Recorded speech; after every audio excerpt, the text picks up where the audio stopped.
महाविकास आघाडी ही नकारात्मक आणि विकासविरोधी आघाडी आहे असा आरोप मुख्यमंत्री एकनाथ शिंदे यांनी केला आहे। अमरावतीमध्ये दर्यापूर येथे महायुतीचे उमेदवार कॅप्टन अभिजित अडसूळ यांच्या प्रचारासाठी आयोजित जाहीर सभेत ते बोलत होते। महायुतीनं सुरू केलेल्या योजनांचा विरोध करतात आणि नंतर खोटं बोलून नागरिकांना फसवतात, हेच त्यांनी इतर राज्यातही केलं। मात्र राज्यातली जनता हे विकासविरोधी सरकार येऊ देणार नाही असा विश्वास त्यांनी व्यक्त केला।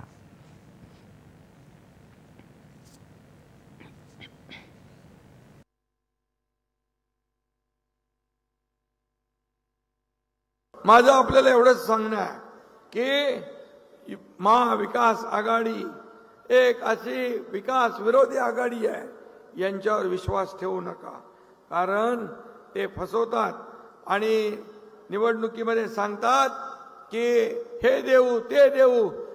त्यांनी राजस्थानमध्ये खोटं सांगितलं, कर्नाटकमध्ये खोटं सांगितलं, हिमाचल प्रदेशमध्ये खोटं सांगितलं, निवडून आल्यानंतर कर्नाटक आणि हिमाचलमध्ये म्हणाले हमारे पास पैसे नहीं है, इल्ला नहीं है, आणि म्हणाले केंद्र सरकारने द्या, मोदी साहेबांनी द्या।